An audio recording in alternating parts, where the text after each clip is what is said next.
মনের চালা রে খাজা খাজা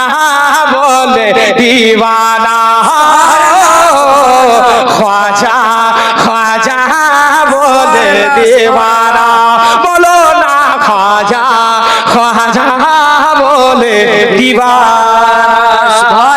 सुभान अल्लाह बहुत खूब वाह। इंशाअल्लाह अज़ीज হায়াত বাকি তো মুলাকাত বাকি ভাটটোল দেখা হলো উঠতে চায় না এরা তো চাইবে যে হুজুর এখানে সূর্য উঠিয়ে দিন जी बेश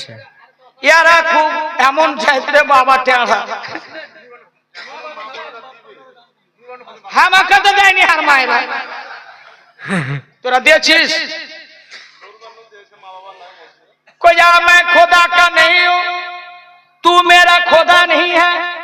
मैं तेरा बंदा नहीं हूं तेरी बात क्यों मानूं। এই রাস্তা দিয়ে একজন আল্লাহর ওলি মাজজুব চলে যাচ্ছে जी वाह बेश বলছে কি मैं तेरा खुदा नहीं तेरा मैं बंदा नहीं तेरी बात क्यों मानूं। বড় বড় মুফতিরা ফতোয়া লাগিয়ে দিল তো কাফির হয়েছে কি বলছে मैं तेरा बंदा नहीं तू मेरा खुदा नहीं तेरी बात क्यों मैं मानूं। মুফতি সাহেবরা ফতোয়া লাগাইছে বাদশার কাছে হাজির হলো বাদশা বলছেন আচ্ছা বলো তো বাবা তুমি কি বলেছো বলেছে আমি তো এটাই বলেছি तू मेरा खुदा नहीं मैं तेरा बंदा नहीं तेरी मैं बात क्यों मानूं। তখন বলছে বাবা সবাই কাফিরের ফতোয়া লাগাইছে এবার আল্লাহর ওলিকে আল্লাহর ওলি চিনে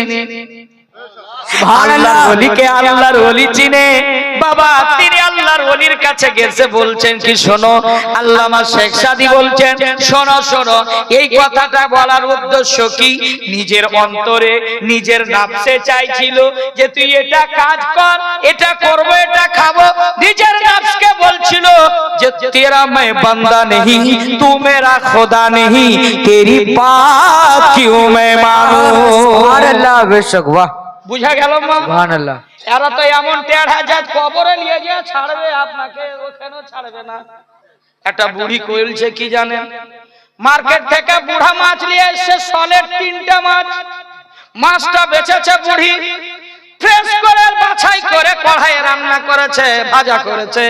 এবার যখন খেতে বসেছে বুড়া বলছে আমাকে 3টা দে আমাকে 2টা দে তুই একটা খাবি বুড়ি বলছে এত কষ্ট করে বাছলাম ধুইলাম রান্না করলাম তুমি খাও একটা আমি খাই 2টা এই করে বাবা ঝগড়া লেগে গেল সারা রাত ঝগড়া এবার কথা হলো কি কেউ কথা বলবে না আগে যে কথা বলবে সেই খাবে একটা আর যে কথা না বলবে ও খাবে 2টা। जी बेश सुभान अल्लाह। ফাইসলা এটাই হলো সারা রাত বুড়িও কথা বলে না বুড়াও কথা কয় না এবার বুড়া তো একবার করে হোক মারছে একবার মারবো তো এই তো মুখ করে চালা করে উঠবে আমি খাবো 2টা বুড়িয়ে কেমন হয়ে শক্ত হয়েছে বাবা গো পাথরের মতো শক্ত হয়ে আছে কিছু বলে না